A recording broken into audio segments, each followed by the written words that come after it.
myself a little bit. So, and I'm going to take my boots off.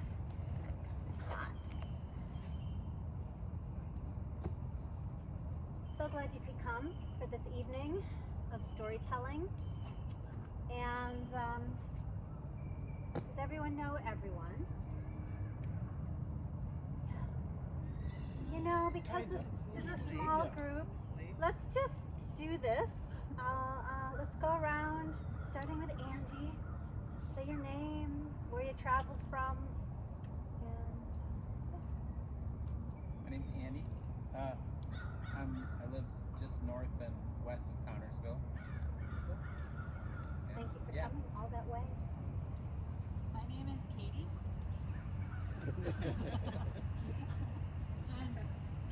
I also come from the land school northwest of Connersville.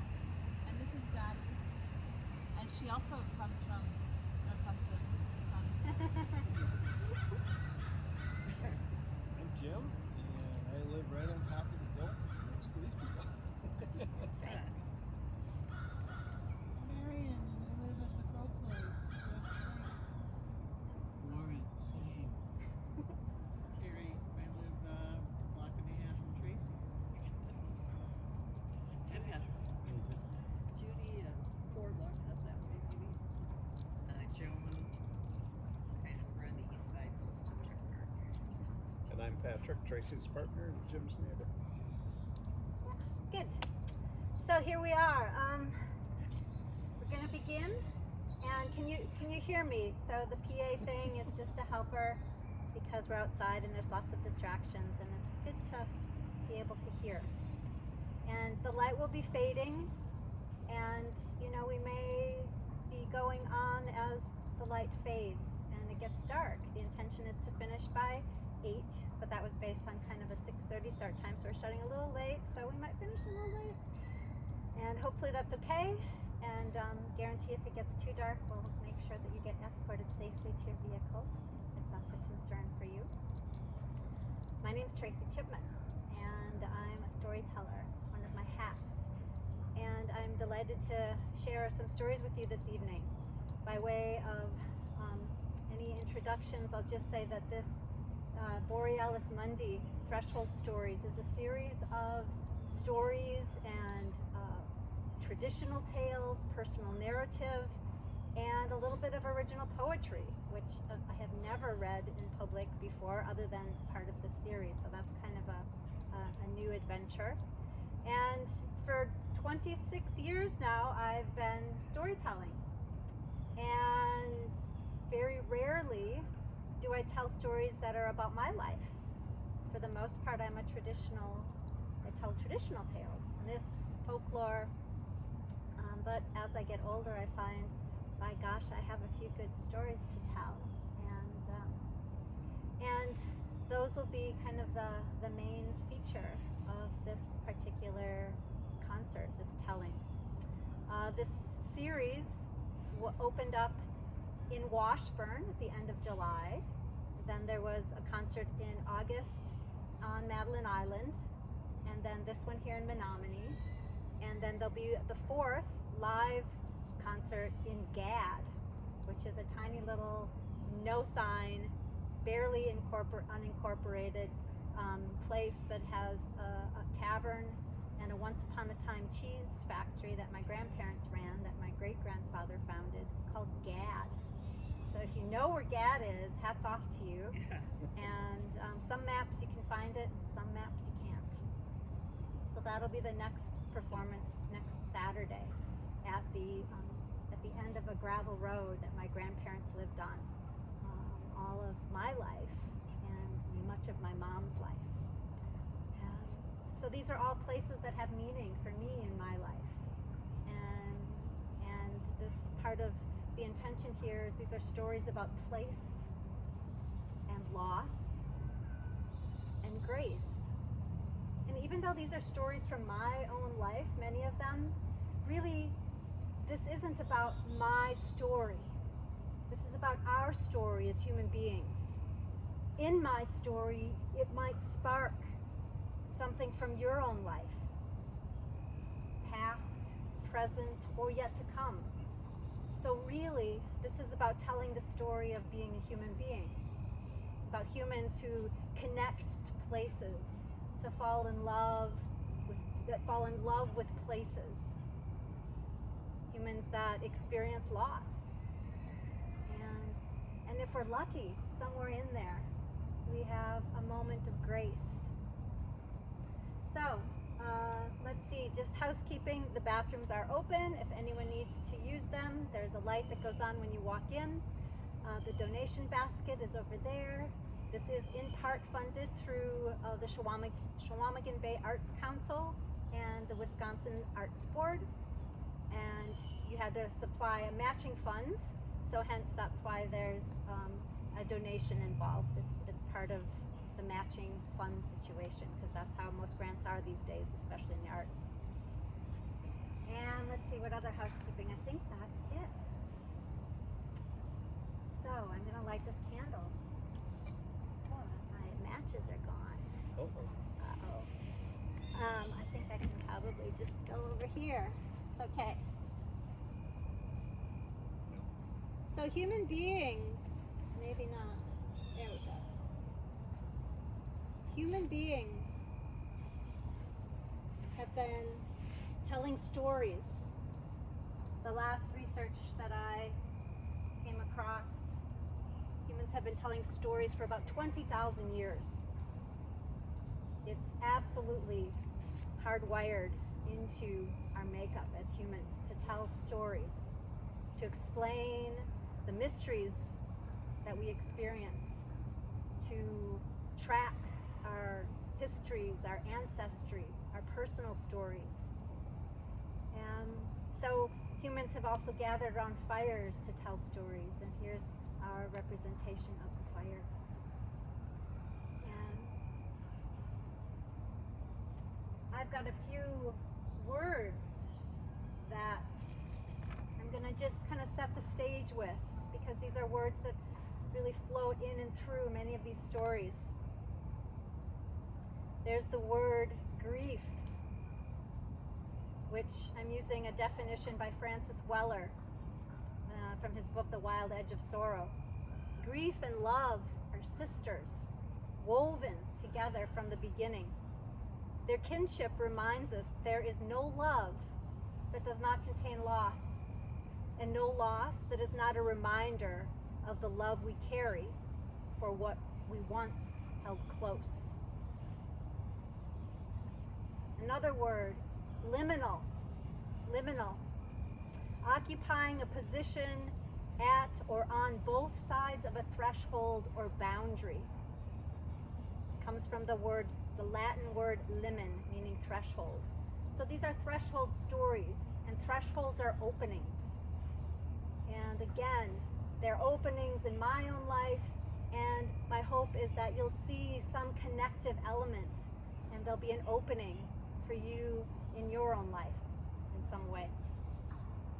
Numinous, indicating the presence of divinity, indicating our relationship to something larger than our own human expression.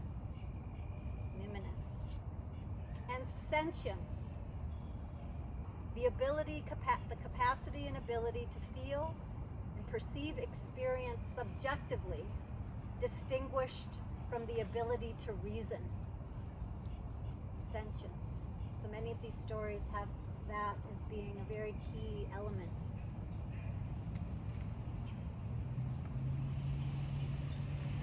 Beginning. We are ready. Beginning. This was alone, and it's not the smoothest sounding bowl, but I kind of like that about it. It's a little rough at the start, but it finishes so sweetly. So for that reason, we'll be using it this evening.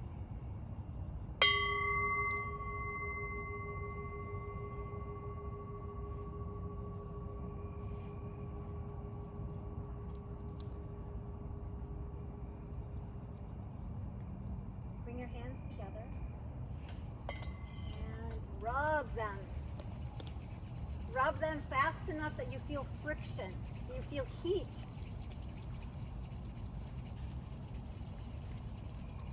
And then pull them apart and they should tingle. And take those tingling hands to your eyes so that you can see these stories through your mind's eye. Bring your hands to your ears so that you may hear these stories. Bring your hands to your throat, that if you're called to it, you'll tell one of these stories or any iteration of your own to somebody. Bring your hands to your heart so that you can feel these stories, and may they open your heart more. And then last, bring your hands to your belly so you may digest these stories. For these stories are a feast, a feast, a feast. Once upon a time, a long, long time ago, at the very end of the world, there lived an old woman. In Scottish Gaelic, the word for old woman is cailleach, sometimes pronounced cailleach or cailleach. And old woman can be the old woman who lives next door, or the mythic old woman, the divine hag, the queen of winter. So this cailleach, the mythic cailleach, she lives in this cave at the very end of the world. She has two tasks. One is to sit at her loom and weave the very fabric of our lives, of our reality. She sits there, her hair white as the moon, her face lined with 10,000 lines, each a good story.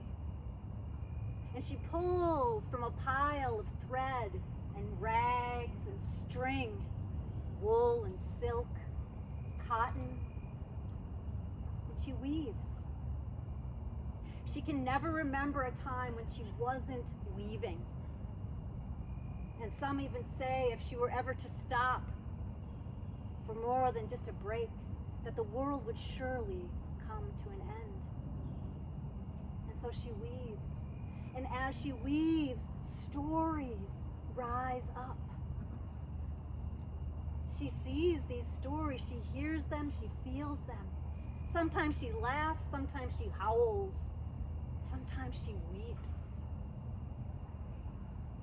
Her other task is to tend to the fire and the great black pot, steaming and bubbling with the essence of every living thing inside. But she gets so engrossed in the weaving, in the stories that are coming through this glorious tapestry, that she forgets until she remembers. You know that smell of something's burning, and then she leaps up, her old bones cracking and creaking. She hobbles over to the fire and she grabs a spurtle, which is this great wooden instrument they use in Scotland to stir porridge. But this spurtle is the size of an oar, and she stirs and she stirs, praying and cursing that she hasn't spoiled this holy elixir. Now, inside the cave, along with the drip, drip, drip of water, and the moss and lichen taking thousands of years to come into their fullness, there are two beady eyes watching. Raven waits for this moment.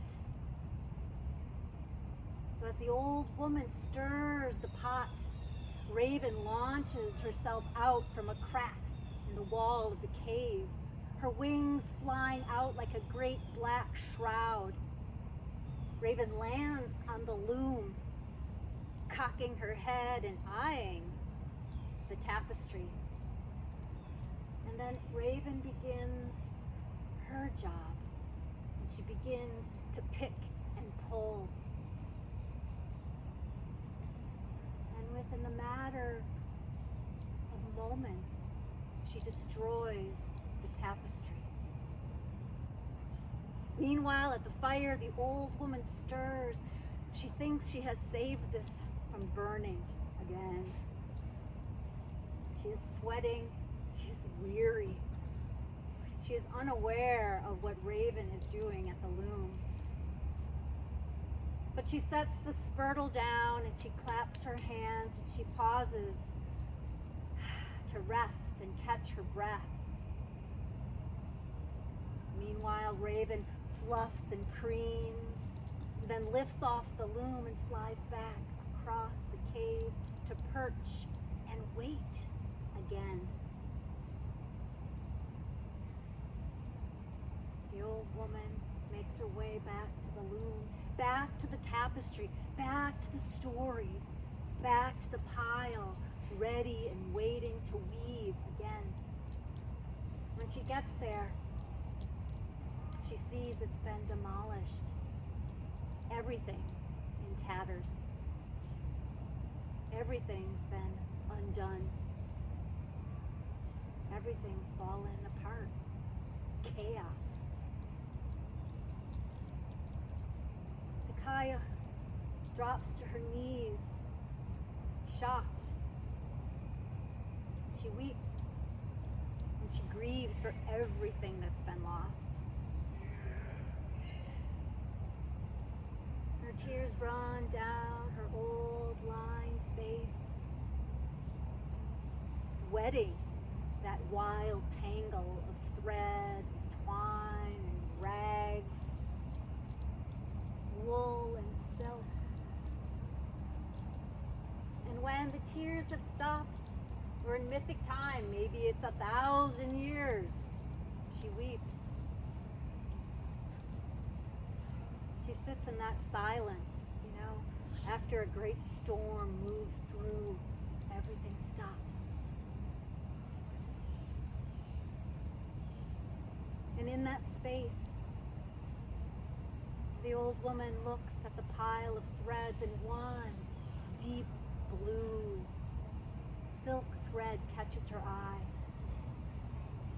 And she reaches and pulls and begins again, in and under and over and through. And she weaves the world anew.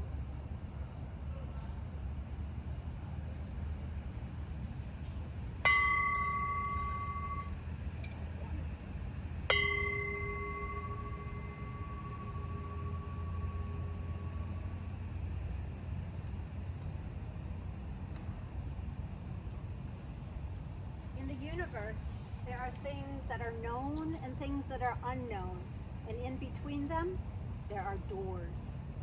William Blake. Gad. So Gad, as I said, is a tiny little place in north central Wisconsin, just off Highway 13, off Highway 64, along Highway C. And it's a place I've known since I was 2 weeks old, when my parents dropped me off with my grandma and grandpa, and they went and did the circle tour around Lake Superior. And they left me in the capable hands of my grandmother and my grandpa. So I've known Gad all my life. It's been a place that I've come and gone from, where I've lived and visited and stayed. And I remember being a young girl lying on the grass, deep summer, the gloaming, not quite day and not quite night. My body sprawled out on the thick, soft grass, the humid air filling in the spaces in between. Inside, I could hear the shuffle of cards. Cribbage game was on. I could hear the clatter of dishes being wiped and put back into cupboards. I could hear laughter and the crack of a beer can. Outside, I could smell that sweet, beloved tang of cow manure from the farmer's pasture just across the road. And I wait, and I lie there, and soon the salting of stars show themselves one by one. And I wait, and I watch. I recognize one, the North Star, Polaris. Up north. North has always been my place. Going up north meant grandmother. It meant wild spaces. It meant good food. It meant stars. So on this night, I watched that guiding star. And in that space, my head ringing with the love of the stars, I knew some things I would never have language for. I knew that if every star were to shine as bright as that one North Star, the sky would be white with light.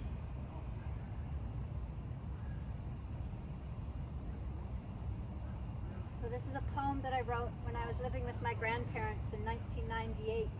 I stayed with them for a month. My partner at the time had moved, and I had moved from Oregon. I stayed with my grandparents for a month. My partner moved to Vermont, and then I went over to Scotland for 5 months to do research and connection time in the Outer Hebrides. And somewhere in there, I wrote this poem. It's called Protection. Down a red granite gravel road to a cul-de-sac of white birch, white pine, white light, open to the divine. Ice cream pails tied to our waists and old scarves tied to our heads. Meaty deer flies robed on thick black wings as we three, Grandma, Grandpa, and me, made our way into the raspberries' sharp, dense weave. In silence we picked, while the air hummed heavy with humidity, holding us close, breathing in sync, our fingers stained with berry blood. Deep in the thick of that thorny fruit, where the bushes sank down low, we see the wild tangle matted down to earth. Grandpa says one word, here. Only heartbeats ago, nose and paw, fruit and tongue stained with berry blood.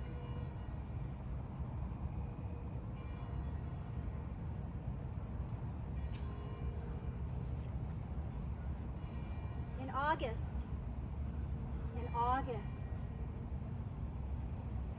the apples on my grandmother's tree hang fat and round and ripe. Goldfinches spill like bright coins from the branches, old and gnarled. These trees I've known all my life, sat beneath them as a little girl, climbed high into those branches and picked so many apples and peeled and baked pies. Past the apple trees are two white pine giants standing sentinel outside my grandparents' house. All my life these trees have sang their windsong lullabies. And in the house lies my grandmother as she begins her end-of-life journey. People come from 5 counties to sit and hold her paper-thin hands. Her 93-year-old heart beats slow. Leona Ann Dasso Albrecht. Her first language was German. Her favorite word that she remembered from German or put together was holy schmutzenfink, which she used when she was swearing while playing cribbage. Her last year of school was 8th grade. My grandmother birthed 5 children into the world. She was the 9th of 14 children that lived. My grandmother's hands were baking hands, pickling hands, rolling and kneading hands. They were holding hands. They were open hands. So folks came from 5 counties, and I made coffee, and I made cookies. My grandma's sugar cookie recipe. That was actually her own mother's recipe to give to the guests. In fact, a little piece of that cookie would be the last solid food my grandmother took into her singing mouth. She always sang when she was doing housework, and it always off-key, always high old lady voice. You are my sunshine, my only sunshine. You make me happy when skies are gray. You'll never know, dear, how much I love you. Please don't take my sunshine away.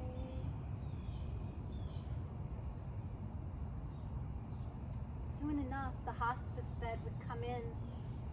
The only place for it was in the living room, which meant my grandma and grandpa, for the first time in 72 years, unless my grandpa was hunting or fishing up north in Canada, they wouldn't sleep in the same bed. At nights, she was restless.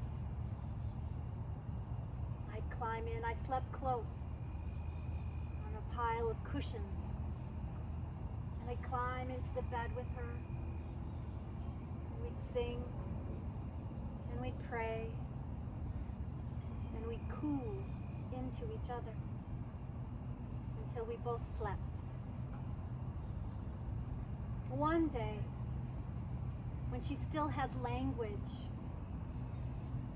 before that language had left to be replaced by another language that we'll all learn to speak one day.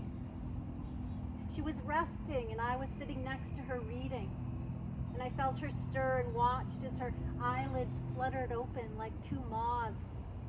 And I watched as she lifted herself up off the bed, and she raised her arms wide, her eyes far away, and she said, "Ma?"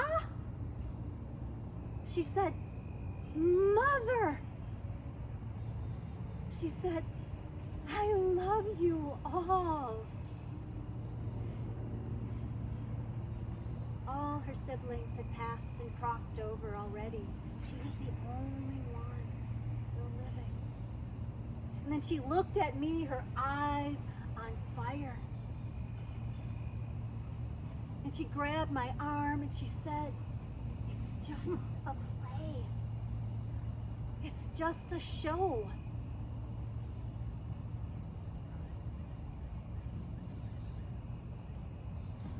And then whatever force was animating her left. And she settled back, slumping onto the pillows, and her eyes closed. It's just a play. It's just a show.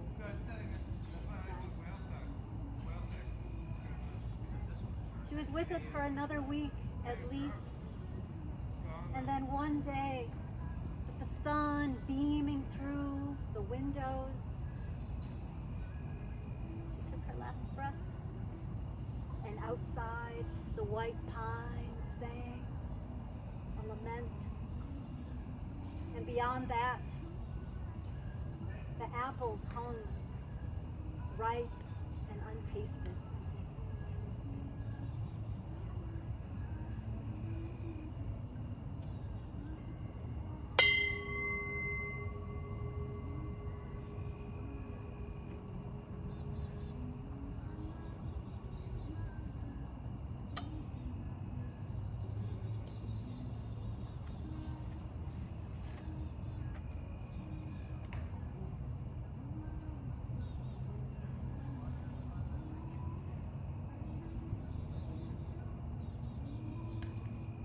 Where there is sorrow, there is holy ground.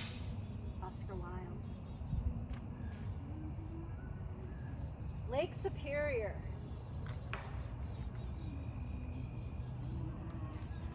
So even though my parents, when I was 2 weeks old, took themselves up and did the circle tour, the whole loop around the big lake, it would take me almost another 47 years to get myself up to that big water. Ichigumi. In Anishinaabe, Moan means great sea. Be a great sea, it means, depending on the translation you find. And so I traveled up one summer day with a friend. It was a break from what was going on in my life. I was living in Milwaukee. I'd moved to Milwaukee to be with my father at the end of his life. It was intense. Hanging with the dying is intense work. But it was beautiful. And I came up to Gad for some grandma love and went further north again to see that big lake. And that started a whole chain of events that would ultimately absolutely change the course of my life. Because when I got back to my dad's house, I was so enchanted with Lake Superior. Lake Superior that is so big and so deep. It's a tenth of the world's freshwater supply. It's so deep and so vast that if you were to empty all of the water out that's in Lake Superior, it would cover all of North America and all of South America in a foot of water. That's true. That's a real fact that I actually remember. I'm not really good at facts, but that one I remember. A foot of water. That's how big it is, this inland sea. So when I got back to my dad's, and my life was super surreal at this point. I didn't have any support. I was isolated. None of my friends knew what it was like to be living in the suburbs with a dying parent. It was intense. So I thought it would be fun to have a pen pal, someone who knew the magic and mystery of Lake Superior.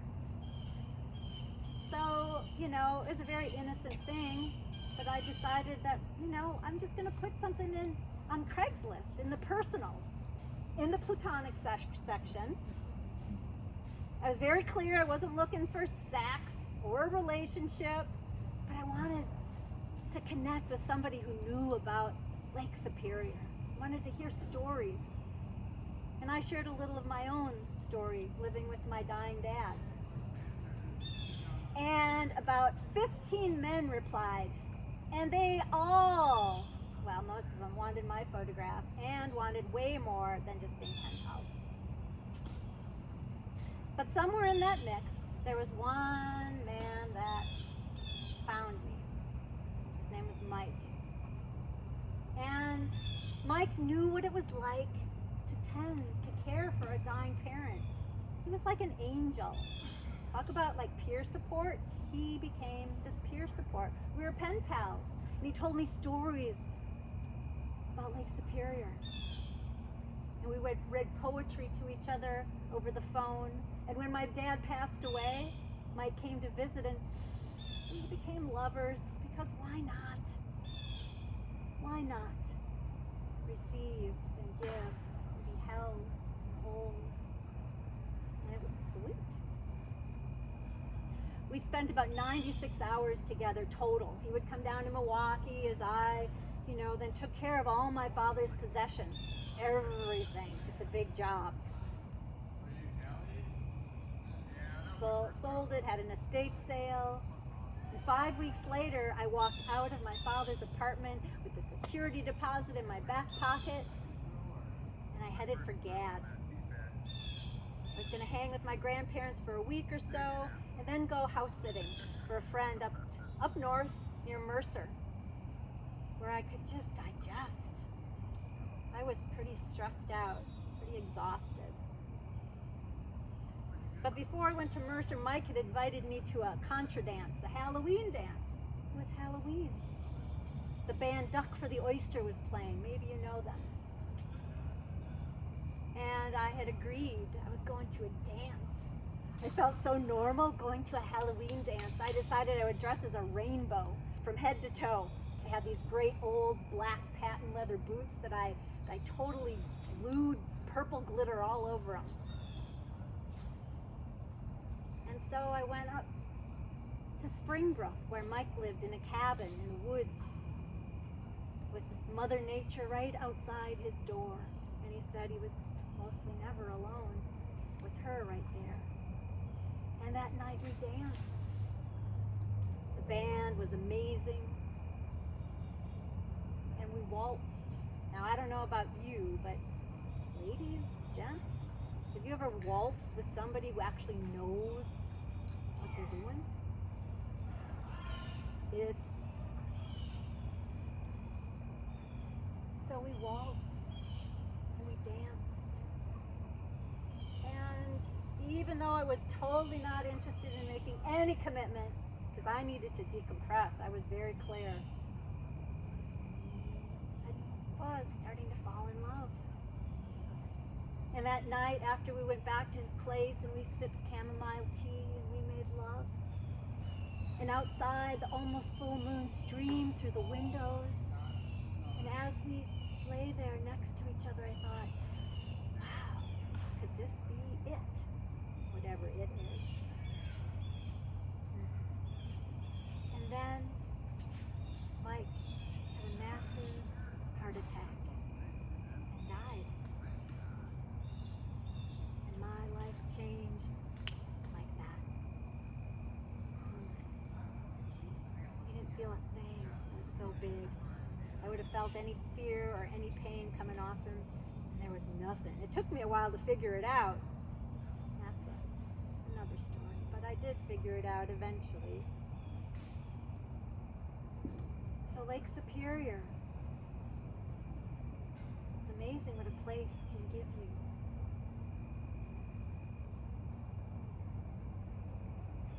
So, I didn't go house sitting in Mercer.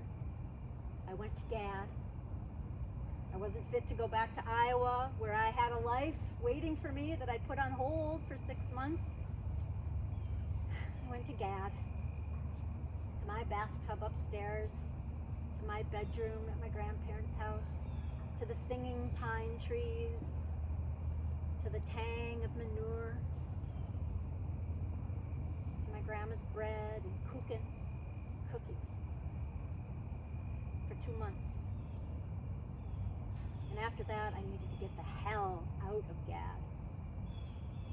And the only place on earth I wanted to be more than anything was be near Lake Superior. So, on a January day, I had my car piled up with everything I would need. It was all set. I had a place, a cabin to rent, just outside of Washburn. It had no running water, and it had a wood stove for heat. I was set. I was going to have some solitude.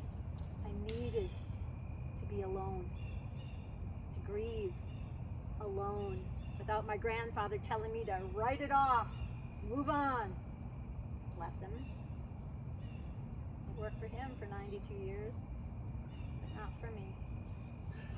So my car was full of quilts my grandma made, and teacups, and books, and art, and rocks, and my dad's axe. My inheritance from my dad, a talisman to this adventure that I was on. North and further north I went along Highway 13. I arrived and the snow was 4 or 5 feet high. In fact, the snow was so white, it was blue in some places. The landlord had come and lit a fire, and there was a little tendril of smoke. It was 14 below zero. My home for the next 2 winters. Later that day, the landlord came over and took a look at how I was settling in. He goes, "Have you ever lived this far out of town before?" I said, "No." He said, "Have you ever chopped wood before?" I said, "No." He goes, "Have you ever lit a fire before?" I said, "Yeah, oh yeah, sometimes many at a time." he smiled and missed the reference to multiple fires at one time. And I said, well, do you want a lesson? You're gonna have to chop this wood, you know. Can't just put it in there like it is. He said, yes, please. And so began my education chopping wood. I sucked. I was trying too hard. Maybe you know that feeling. And I flailed and failed, and after, I don't know, 15, 20 minutes of like failing, he said, come on, let's go over to the well. So we put on our snowshoes and we tramped through the snow, through the stargazing meadow that was just north of the cabin. And on the far edge of that was the well, where I would haul my water in a blue toboggan. In summer, it was a whole nother ball of wax. But in the winter, toboggan made it effortless. We passed some bobcat prints, and the snow was that glittery snow, you know, powdery, lit up.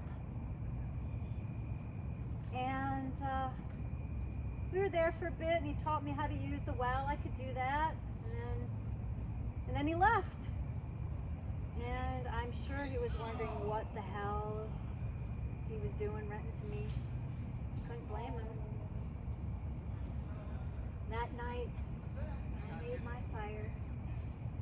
I made my own dinner, whatever I wanted. And I arrived. I woke up in the middle of the night, as I would do every middle of the night through both winters, to feed the fire again. And in the morning, I woke and I thought, okay, let's do this. And that morning, I wed myself to winter. I had something borrowed. I had my dad's blue balaclava. I had something new. I had the axe. I had fleece, and I had flannel, and I had wool. It was still 14 below. And the air, when it's that cold, is amazing. It's beautiful. So I found myself a chopping block, a little bit bigger than the one from before, and I found a piece of birch, and I set it up.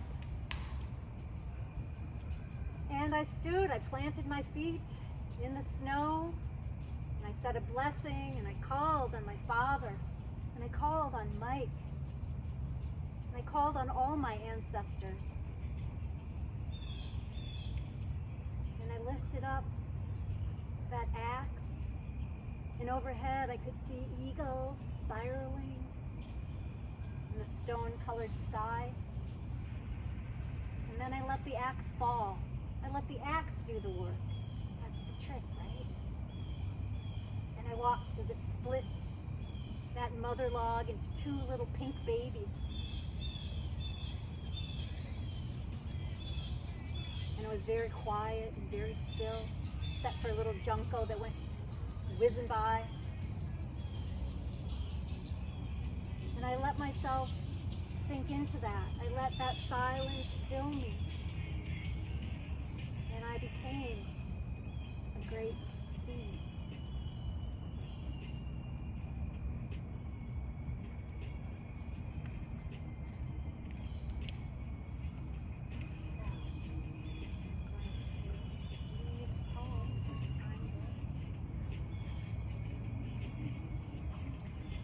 There are so many stories, but for tonight, just that one, for those two, in this poem.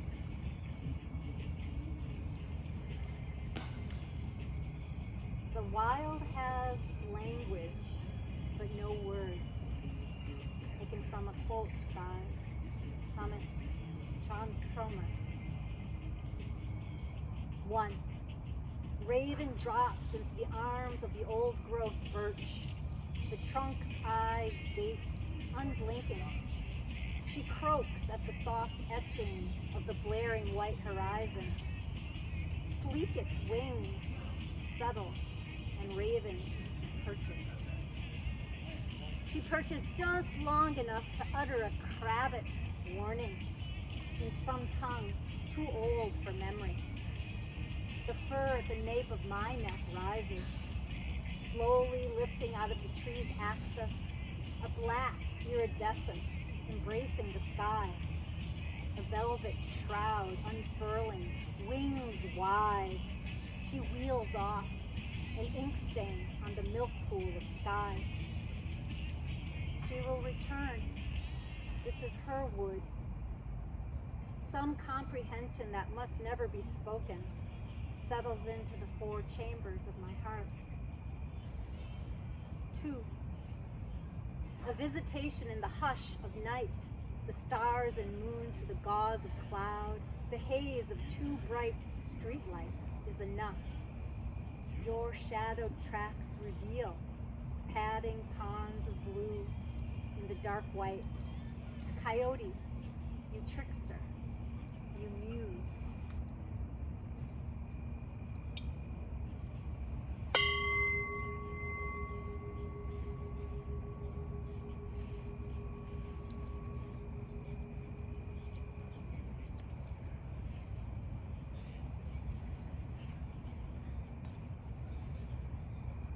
Lake Menomonie.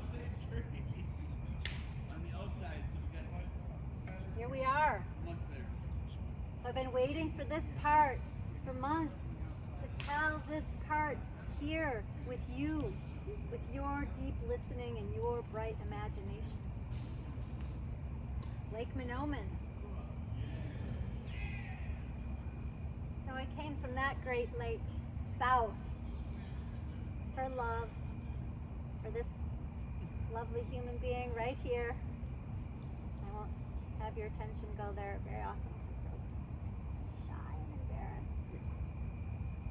It's okay, he'll live through it. Lake Menomonie. Many of you know the story of this lake, I'm sure. You know that Menomonie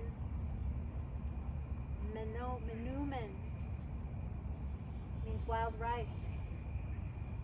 The Anishinaabe-Moan. Wild rice is a staple. It is sustenance. It is life. It's food. I was just reading that in December of 2018, the White Earth tribe, the White Earth band of Ojibwe up in northern Minnesota passed a law called the right of Menomonie, making Menomonie the first time that there's been an entity that gave rights, the rights of Menomonie. This plant has rights, the way that you and I do. And most of us, because of the color of our skin, our European ancestry, we have way more rights than most other humans. But Menomonie has rights. It has a right to thrive, to have clean water, to thrive. So back to our lake, Menomonie. We know that it's a man-made lake, that it begins and ends along the Red Cedar River, which flows about 100 miles from its source into the Mississippi. We know that the lake was created during the lumber boom when European Americans, the founding fathers of this community, created it for lumber, for logs, trees. And did you know that when they created Lake Menomonie, they covered burial mounds of ancient Ho-Chunk people? My understanding, and please correct me if I'm wrong, I'm learning, but my understanding is they did not ask permission. Permission was not granted. And to my knowledge, no reparations have been made for that desecration. But this lake, it's lovely, isn't it? From afar, especially in June or May, the light, the sun twinkles off it. It's neither too big nor too small. It's the perfect lake. But we know what happens. We know. There's a quote. I'm going to have to fish it out. by Henry David Thoreau. A lake is the landscape's most beautiful and expressive feature. It's Earth's eye, looking into which the beholder measures the depth of their own nature. So there's an eye of Earth. But we know what happens to that sweet lake. As early as July, certainly by August, we know that it fills up with fertilizers from upstream. We know that it's a problem. We know that people and animals who swim in it get sick. When we come up close, we can smell that lake and we see the acid green of those waves. Perhaps I think that there's some sliver, some clear, pure part deep within Lake Menomonie. Deep. Perhaps the lake reflects our own societal mess, our own disregard. Perhaps if we stare into her depths, we will behold and maybe wake up to how to tend and care for a lake named after nourishment, a lake named after wild rice, which has rights. We know that things have been done, measures have been taken, but not enough. I've heard, and I could be wrong, there could be other information I don't have, but I've heard that the best solution would just be to let the lake go wild, go native. But it would be bad for economic development.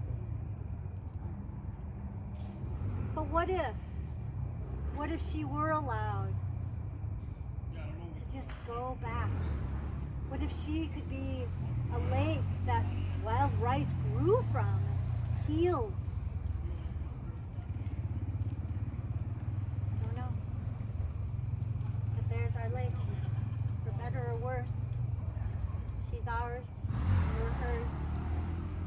And I don't mean she's ours in a possessive way, but she's part of us, part of this place.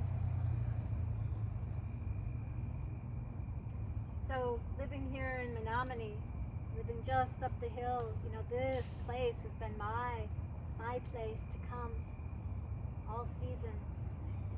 Winter, following the tracks, the maze of tracks that you can see in the winter. I love that about winter. You get to see who's living here too. And I love the feeling of walking out onto the lake when she's frozen. And even if you can't find that edge because the snow covers the space between land and water, you can feel the difference. Like all of a sudden, you're standing on ice, feet deep. But beneath that, there's some movement of water. And if you go out further and stay out longer, you might hear the groan of the ice as it moves, or she moves and shifts and speaks.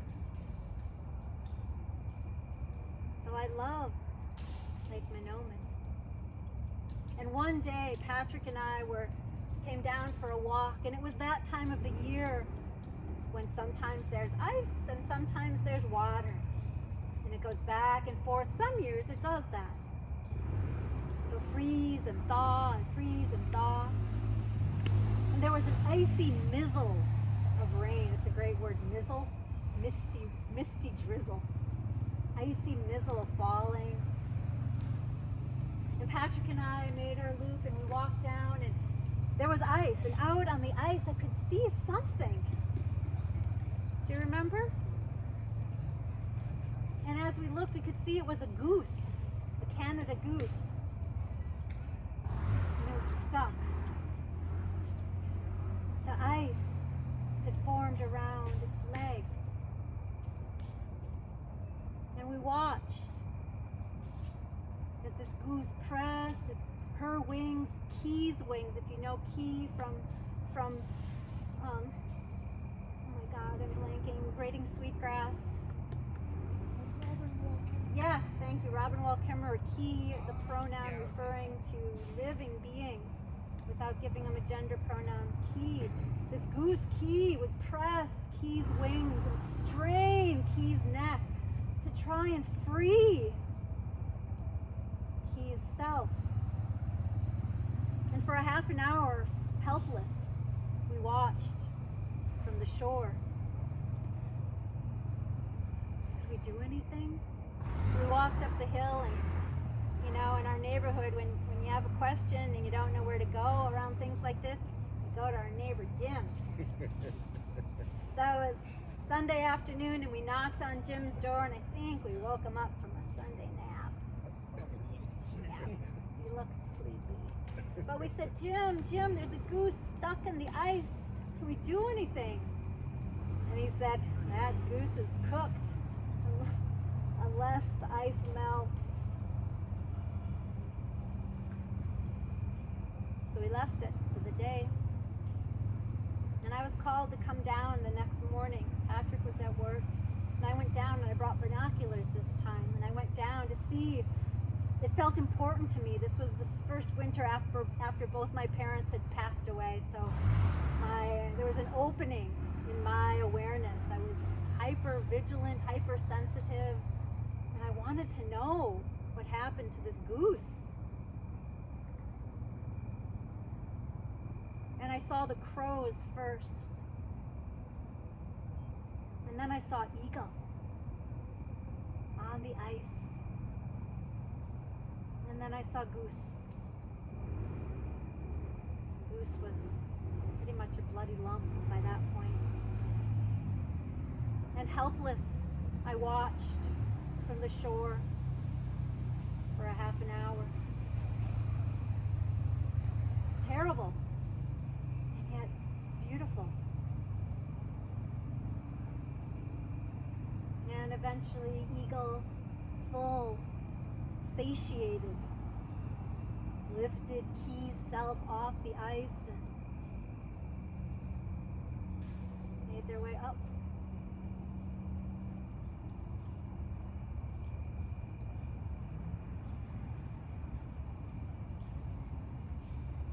We're doing good for time.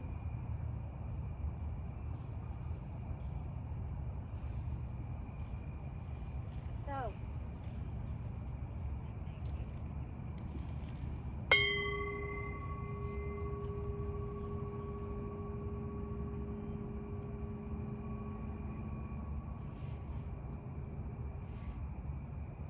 there's a word in Welsh called hira. Sometimes you hear pronounced hira. Hira means, there's no English translation, an innate sense of longing for home that you can't return to or that never was. It can be a deep, irrational connection to an era, place, or person. Here I am. Scotland. So, in the fall of 1992, I found myself in England. I bought a one-way ticket to London after traveling in Europe the summer before with a girlfriend. Another defining moment in my life. I saw how other people's lived, and I wanted more. I saw sights, I saw old places, I saw sacred places that my ancestors knew. So I sold what I could. I saved my pennies as a preschool teacher for the Western Wisconsin Technical College in La Crosse, and I got a one-way ticket to London. shortly after that, I got myself a bus ticket, round trip, from London to Edinburgh. And I was just going to hang for a month. And then I was going to go travel, go meet some friends in Europe, something. So here I am sitting on this bus, 10 hours. The seats had this like wild day glow 1970s pattern. They all kind of smelled like onions. This old woman sat next to me and she shared her little package of twiglets with me. If you ever had a twiglet, they're pretty delicious. They're like a pretzel, but they taste like malt. And I don't remember her name, but she had super rosy cheeks. And it was raining. So we watched the landscape as we went north and further north again. And eventually the Midlands opened up to the moors of Yorkshire. And the browns and ochres of autumn through the streaming windows wet with rain. We passed by a place called Darlington, where I once had a pen pal. Her name was Billie Jean Reynolds. I wondered about Billie Jean, whatever happened to her. And then further north into Northumbria, and it seemed the whole world cracked open. The moors, the sky, tumultuous and wild. And I was sitting there in my long little hippie skirt, beading. I was into beads, making necklaces. And the woman next to me was still chatting. And then all of a sudden, I felt the hair in the back of my neck rise up. I felt goosebumps all over my arms. I'm looking out the window, and this voice in my head, and I really haven't had a lot of experiences with voices in my head. But this voice in my head said, I'm home. Home? Home had always been the Milwaukee area, Medford, Gad, and La Crosse, where I went to school and worked. Home. Well, I didn't know what it was, but my eyes were watering, and I just, I arrived. And guess what? I didn't return in a month. I ended up in Scotland for 6 months. And I fell in love with this place. If you've ever been, you may know what I mean. And that love took me back many times, and eventually I went back and started visiting the elders and the tradition bearers in the Outer Hebrides and listening to their stories. And this one story, and it's the last story I'll tell. It's a story by a dear man named Donnie McCurry. If you want to look at a picture of him, he's on the cover of my CD over there. You can have a look. He was dapper and sweet and generous. And he took me out on Sundays for a spin, and we'd go all over the islands. And this one day we're driving over the single track road. That's right, a single track road. It's a road this wide for both directions of traffic. But there's little turning places that you turn in if someone's coming. So we're driving over the single track road, and Donnie's telling me the story of where we're going. And he's driving and he's telling. And then we get there and we park the car and we get out and we walk and we open up the sheep gate and we close the sheep gate. Always remember to close the sheep gate. I don't know why, because they're outside of the gate anyways, all over the place. And we walked out onto the Clachan Moor behind Seamus MacLeod's shop. This is what he'd been telling me about. And there was an old road, big rocks covered with moss and lichen. You could see they would go for about 20 feet and then stop, and then pick up again and carry on for a bit and then stop. And this bridge or this road went alongside a loch called Loch Drudebeg, which means Lake of the Little Druid. And Donnie said, you know why it starts and it stops? And I said, I didn't. He said, because those stones were used to build houses that were probably cleared and ended up being derelict.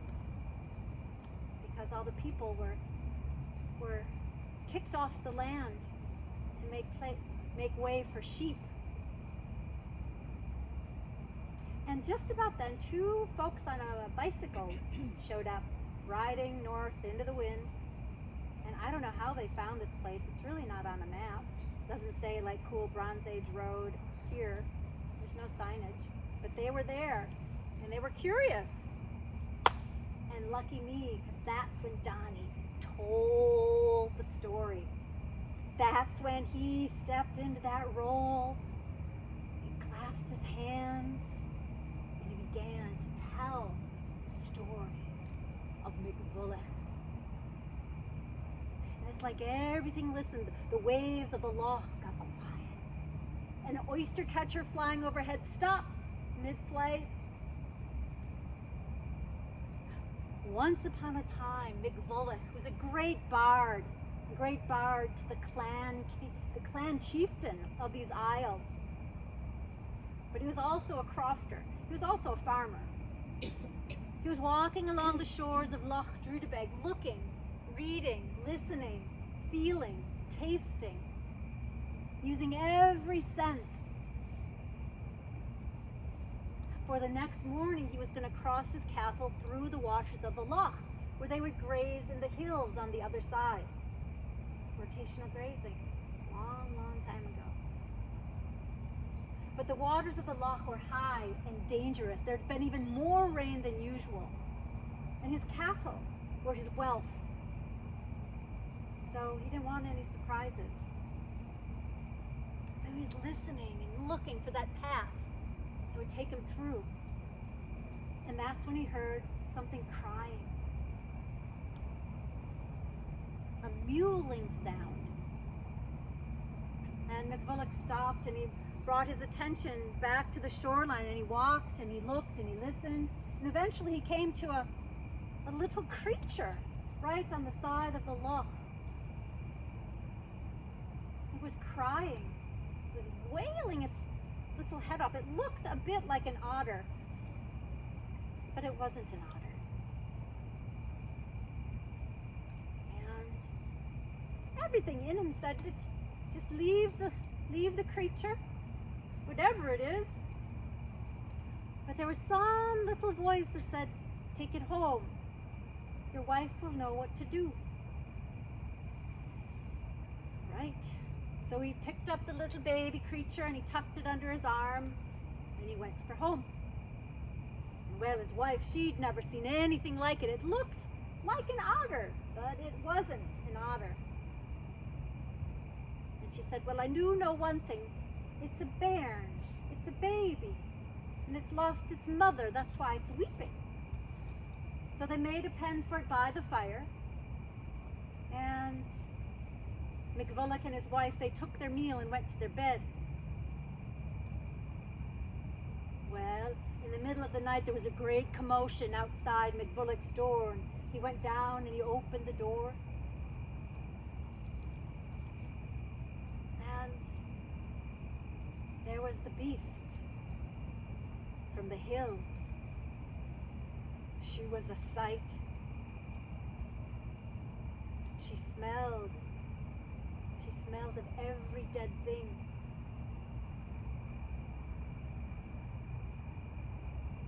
And the beast said, you have my baby. Give me back my baby. And McVulloch said, oh, is that your baby that we have? Well, he said, if you want your baby back, you'll have to pay me a ransom.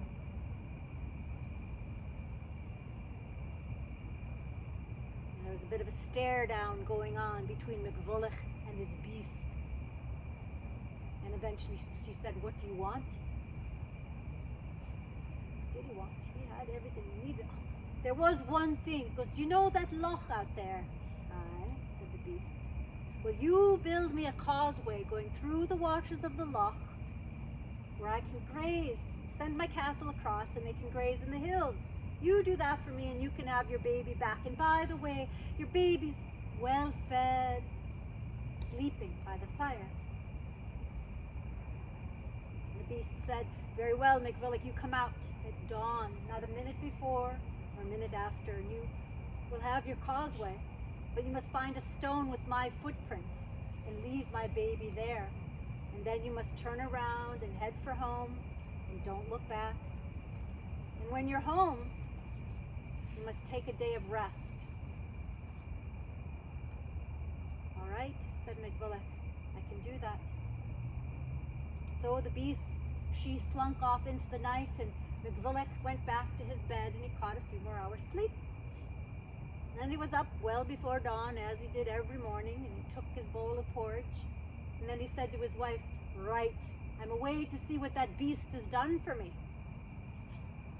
And he picked up the little creature, all snuggly and warm, and he tucked it under his arm. And out the door he went. Now the light was just starting to come on. And you could see the silhouette of the three mountains of South Uist, Hecla, Corradale, and Ben Moor. And beneath the mountains was the silver shine of Loch Drudebeg. And there, going through the water, McVillick could see a causeway, a road made of stone going through the waters of the loch. Until that moment he thought it could have been a dream, right? But he remembered what the beast had said. He had to find what?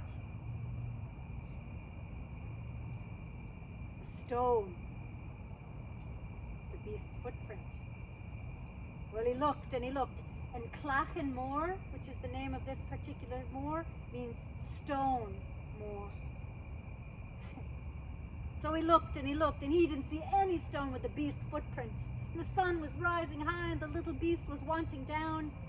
But finally he saw something move out of the corner of his eye, and he looked, and it was just a clump of heather.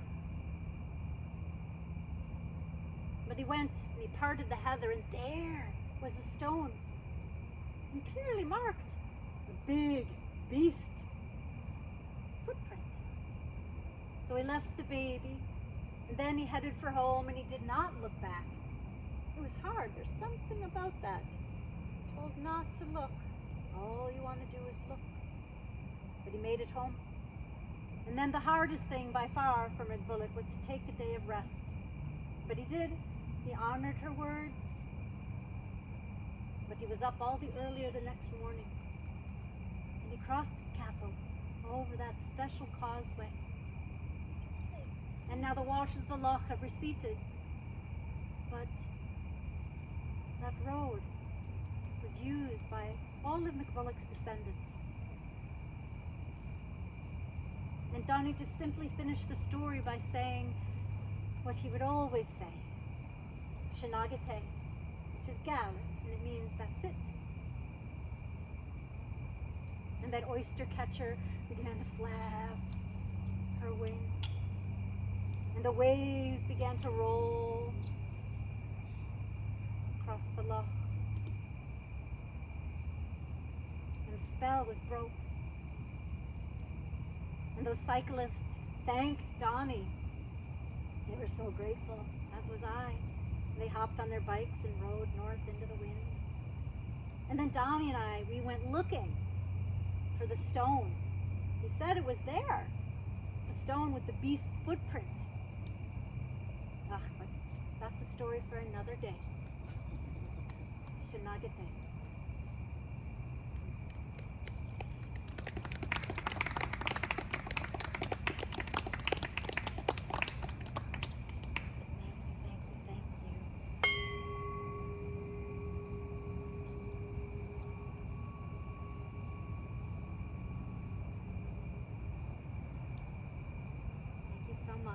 Showing up on this very autumnal, late summer day, and to be able to tell stories outside in the gloaming, like this is the time, right? This is the tricksy time, the time of fairies. It's lovely, even if it is chilly. It's good. We're alive. So close your eyes, and in your mind's eye, see 3 apples in front of you. With your right hand, take the left apple and admire the sheen of that apple's skin. Bring it to your nose, smell it, and then throw it over your left shoulder. This is for your ancestors. Feed them, or they will eat you.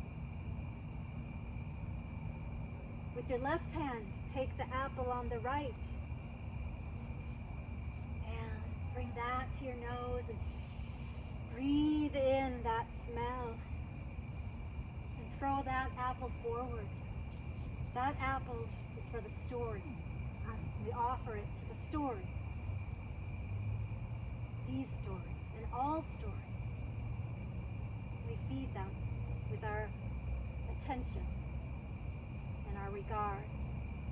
And then that one last apple. Take whichever hand you wish. Grab that apple. Bring it to your nose. Breathe it in. Blow 3 times on it. And then take a bite. Let the juice trickle down your chin. This apple is yours. No one can take it from you. It is yours.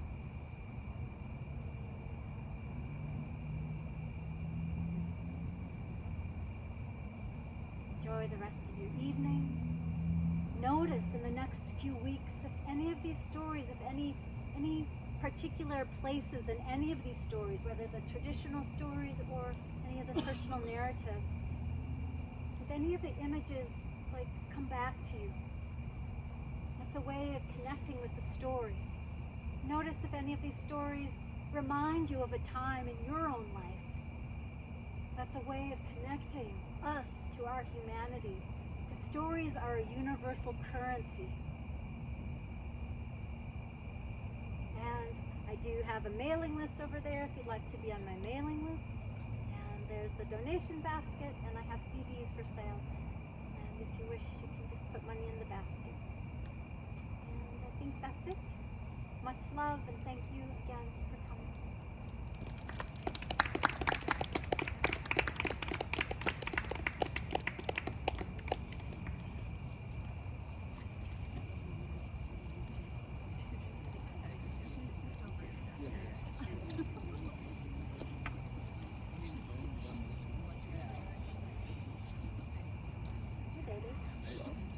Is it really only 8 o'clock?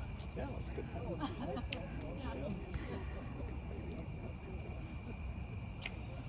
my shoes on. Yeah. They're cold now. It's nice out.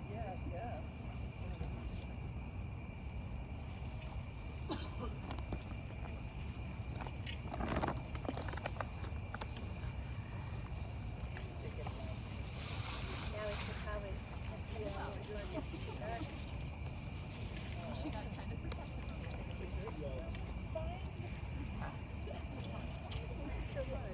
Oh, thank you so much for coming. We go into this winter, it feels like it's another time of isolation last. It's like there's a few moments in time of the summertime that you take with you. Absolutely good.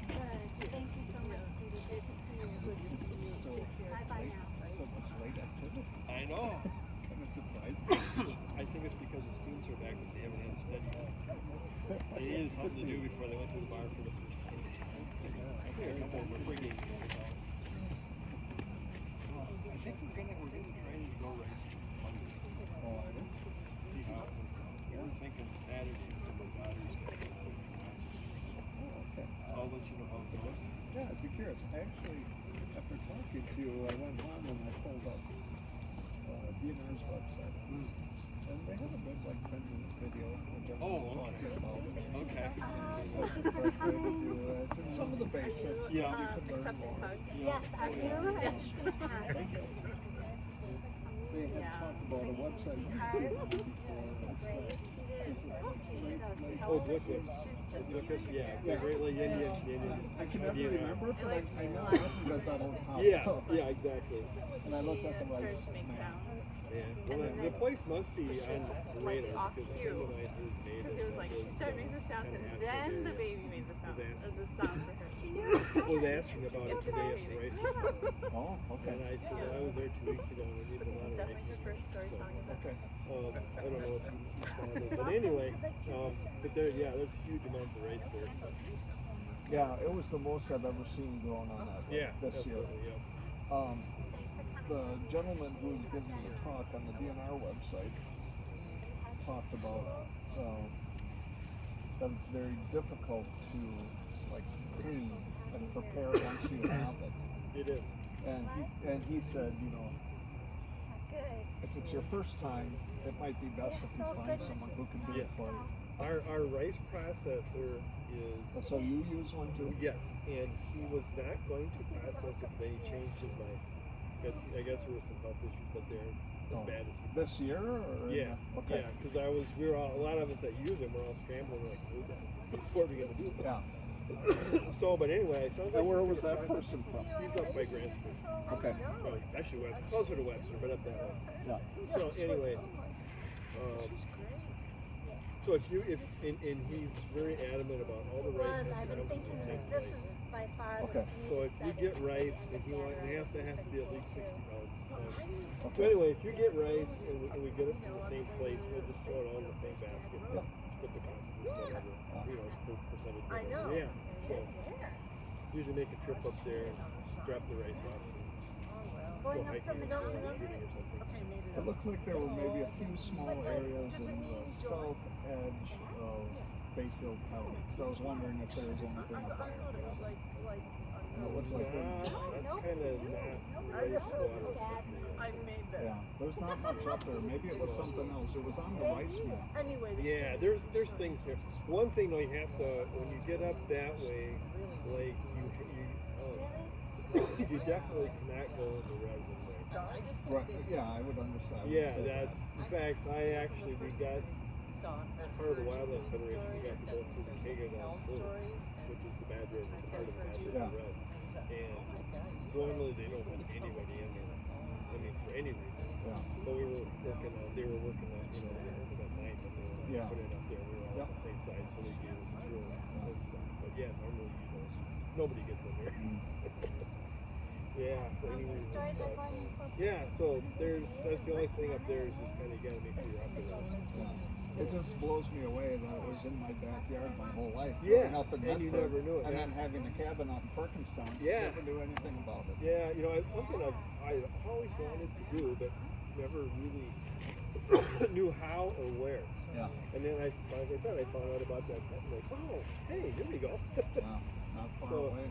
and I actually I went to Medford because I know there's a lot of people up north that race. Yeah, I went in and used them earlier. Those are You know, Yeah. and so we started going over there. And it's for most part, last year we ended up up north in the clouds, which actually wasn't bad. Yeah. We had, growing up, we always knew, at least some of us learned that there were always,